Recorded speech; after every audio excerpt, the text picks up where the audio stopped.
Hello students, welcome to this online class. Student, हमने last class में humoral immunity के बारे में थोड़ी सी चर्चा की थी। एक ऐसी इम्यूनिटी जो बी सेल्स के द्वारा प्रदर्शित की जा रही थी और एक्स्ट्रा सेलुलर पैथोजेंस थे उनको एंटीबॉडी के थ्रू क्या किया जा रहा था, एलिमिनेट किया जा रहा था, डील किया जा रहा था। आज हम इस क्लास में जो डिस्कस करने जा रहे हैं वो है एक विशेष प्रकार की एक्वायर्ड इम्यूनिटी, जिसको अपन क्या कहते हैं, सेल्यूलर या सेल मीडिएटेड इम्यूनिटी। तो सेल्यूलर या सेल मीडिएटेड इम्यूनिटी है वो किन सेल्स के द्वारा प्रदर्शित की जाती है, वो टी सेल्स के द्वारा प्रदर्शित की जाती है। और ये क्या करती है, जो इंट्रासेल्यूलर पैथोजेंस है, यानी जो एंटीबॉडी है, जब तक पैथोजन या एंटीजन बॉडी फ्लूइड में मौजूद है तब तक तो कारगर है, लेकिन जैसे ही पैथोजन सेल के अंदर एंटर कर जाएगा एंटीबॉडी क्या हो जाएगी, निष्प्रभावी हो जाएंगी। तो इंट्रासेल्युलर पैथोजेंस को डील करने के लिए सेल मीडिएटेड इम्यूनिटी क्या की जाती है, बॉडी के द्वारा प्रदर्शित की जाती है। तो सेल मीडिएटेड इम्यूनिटी को चलो डिस्कस करते हैं। तो सबसे पहले कि जब सेल मीडिएटेड इम्यूनिटी की बात की जाएगी तो आप बात करेंगे टी लिम्फोसाइट्स की। और जैसा हमने ह्यूमरल इम्यूनिटी में पढ़ा था कि बी सेल का एक्टिवेशन, प्रोलिफरेशन एंड डिफरेंशिएशन कैसे होता है, तो सबसे पहले हम सेल मीडिएटेड इम्यूनिटी में टी सेल का एक्टिवेशन, उसका क्लोनल एक्सपांशन और उसका डिफरेंशिएशन कैसा होता है उसकी बात करते हैं। तो टी सेल को एक्टिवेट करने के लिए 3 सिग्नल रिक्वायर्ड होता है। ये 3 सिग्नल कौन कौन से हैं? सबसे पहला कि सब जो टी लिम्फोसाइट है उसका T cell receptor CD complex है वो रिकॉग्नाइज कर जाए किसी एंटीजन प्रेजेंटिंग सेल के एमएससी के द्वारा प्रदर्शित किए गए एंटीजन को। और जैसे ही वो उसको रिकॉग्नाइज कर लेता है, दोनों का इंटरेक्शन हो जाता है, पहला सिग्नल टी लिम्फोसाइट को मिल जाता है। सेकेंड सिग्नल जब को स्टिमुलेटरी मॉलिक्यूल के रूप में एंटीजन प्रेजेंटिंग सेल का B7 टी लिम्फोसाइट के CD28 के साथ क्या करता है, इंटरेक्शन करता है। तो को स्टिमुलेटरी मॉलिक्यूल के रूप में उसको सेकेंड सिग्नल मिलता है। थर्ड सिग्नल मिलता है साइटोकाइन इंटरल्यूकिन सेकेंड के रूप में। जब interleukin second cytokine T lymphocyte के द्वारा रिसीव किया जाता है तो हमारी टी सेल क्या हो जाती है, एक्टिवेटेड हो जाती है। ये एक्टिवेटेड टी सेल क्या करती है, अपना क्लोनल एक्सपांशन करती है, यानी उस विशेष एंटीजन को पहचानने वाली टी सेल का जो क्लोन है वो क्या करती है, अपनी बहुत सारी संख्या क्या करती है, बढ़ाती है, अपना प्रोलिफरेशन करती है। जब ये एम्पल अमाउंट में टी सेल का जनरेशन हो जाता है तो अब इनमें डिफरेंशिएशन स्टार्ट होता है, इनमें विभेदन स्टार्ट हो जाता है कि कुछ T cell effector T cell के रूप में काम करेंगी और कुछ मेमोरी टी सेल के रूप में काम करेंगी। क्लियर है? इस प्रकार टी सेल का एक्टिवेशन, प्रोलिफरेशन एंड उसका डिफरेंशिएशन हो जाता है। चूंकि हमने जब बी सेल एक्टिवेशन पढ़ा था तो उनमें हमने देखा था कि जो टी हेल्पर सेल है, CD4+ सेल है, उसके बिना बी सेल है उसका एक्टिवेशन नहीं हो पाता। तो टी हेल्पर सेल या CD4 सेल है उसका मुख्य जो फंक्शन है वो क्या है कि वो बी लिम्फोसाइट्स को क्या करती है, एंटीबॉडी प्रोडक्शन के लिए एक्टिवेट करती है। और दूसरा कि साइटोकाइन सीक्रेशन के द्वारा मैक्रोफेजेस और दूसरी जो इम्यून सेल्स है उनको क्या करती हैं, एक्टिव करती हैं। तो अभी इस क्लास में हम क्या करेंगे, जो टी साइटोटॉक्सिक सेल्स है, CD8+ सेल्स है, उनकी किलिंग मैकेनिज्म को देखेंगे। तो सबसे पहले कि सब जितनी भी जो किलिंग मैकेनिज्म है टीसी सेल्स के द्वारा प्रदर्शित की जाएगी, उसका आधार क्या है, एपोप्टोसिस।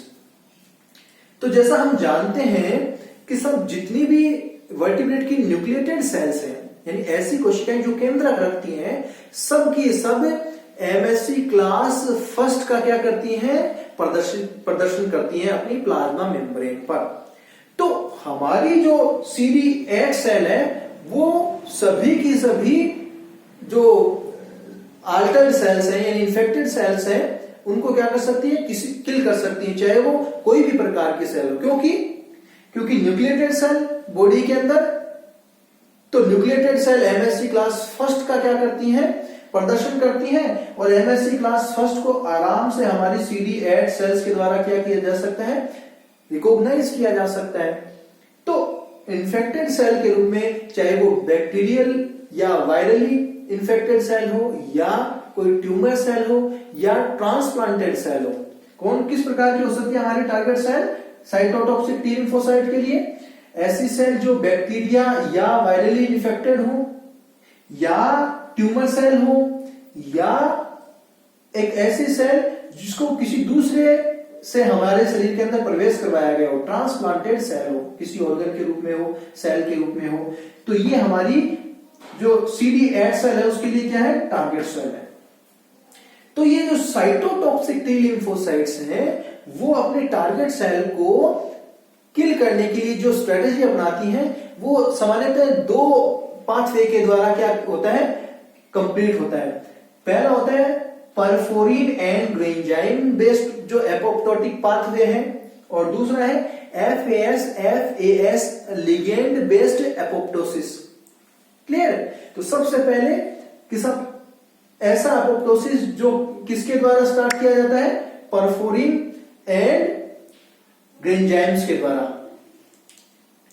तो परफोरिन और ग्रेंजाइम्स क्या है, परफोरिन क्या है, कुछ ऐसे मॉलिक्यूल्स हैं जो क्या करेंगे, मेम्ब्रेन के अंदर एक चैनल या पोर का फॉर्मेशन कर देंगे।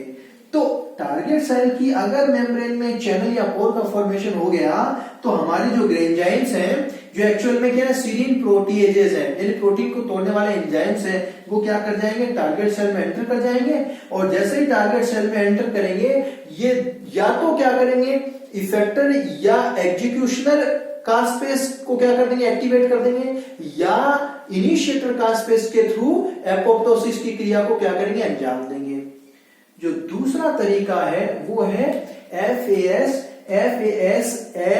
Based apoptosis.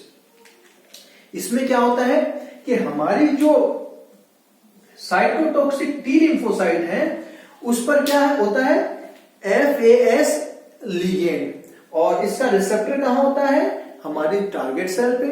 तो हमारी टारगेट सेल का जो रिसेप्टर है वो जब FAS लिगेंड के साथ इंटरेक्ट करता है, देखिए ये जो डेथ रिसेप्टर है, इसके लिए लिगेंड साइटोकाइन हो सकते हैं, ट्यूमर नेक्रोसिस फैक्टर हो सकते हैं, या FAS हो सकता है। तो जो डेथ रिसेप्टर FAS है वो FAS लिगेंड के साथ जब इंटरेक्ट करता है तो इस FAS रिसेप्टर के साथ एसोसिएटेड डेथ डोमेन है वो प्रोकास्पेस 8 को एक्टिव कर देता है। ये कास्पेस कुछ नहीं है, कुछ विशेष प्रकार के प्रोटियोलाइटिक एंजाइम्स है, प्रोटीन को यानी पेप्टाइडेज है, प्रोटीन को कट करने वाले एंजाइम्स हैं। इनका नाम कैसे पड़ा है, इनका नाम ऐसे पड़ा है कास सी ASP ASE, 3 अलग अलग चीजों को जोड़कर नाम बनाया है। सी का मतलब है सिस्टीन, ASP का मतलब है एस्पार्टेट, एज का मतलब है प्रोटीएज। इसका मतलब ये विशेष प्रकार के प्रोटीएज है। कौन, कास्पेस। जैसे मैं नाम ले रहा हूं प्रोकास्पेस 8, तो प्रोकास्पेस फिर एक्टिव हो जाएगा कास्पेस में। तो ये कास्पेस क्या है, सेल के अंदर मौजूद कुछ प्रोटीएजेज हैं, क्या करते हैं, जहां पे भी एस्पार्टिक रेजिड्यू आता है, एस्पार्टेट रेजिड्यू आता है, वहां पे क्या कर देते हैं, कट लगा देते हैं।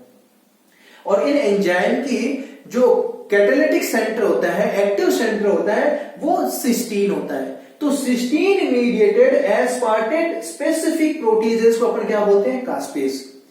क्या, cysteine mediated aspartate specific proteases को अपन क्या बोलते हैं, कास्पेस कहते हैं। ये एपोप्टोसिस में बहुत महत्वपूर्ण भूमिका निभाते हैं। लगभग दर्जन भर कास्पेस मौजूद हैं। कुछ इनिशिएटर कास्पेस होते हैं और कुछ एग्जीक्यूशनर या इफेक्टर कास्पेस होते हैं। क्लियर है?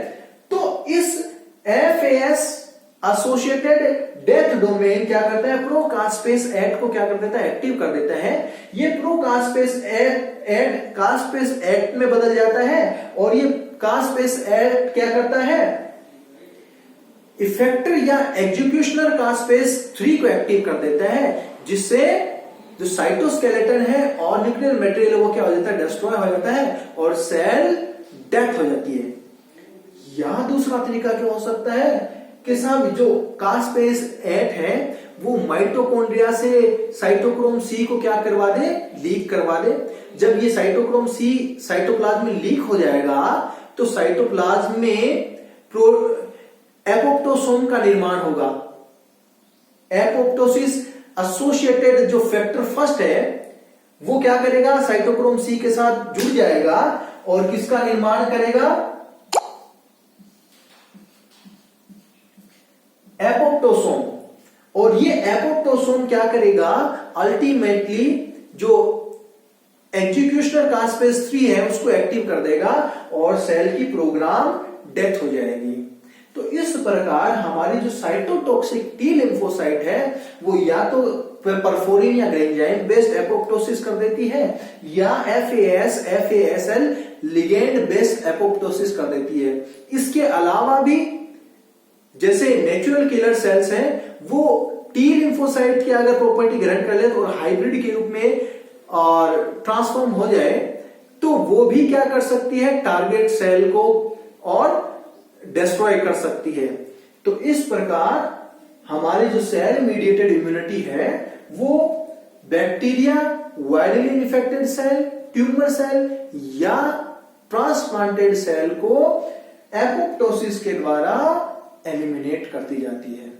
तो हमने आज की क्लास में सेल मीडिएटेड इम्यूनिटी का एक हल्का सा डिस्कशन करने की कोशिश की। जो नेक्स्ट क्लास अपन डिस्कस करेंगे वो है थोड़ा सा एपोप्टोसिस के बारे में।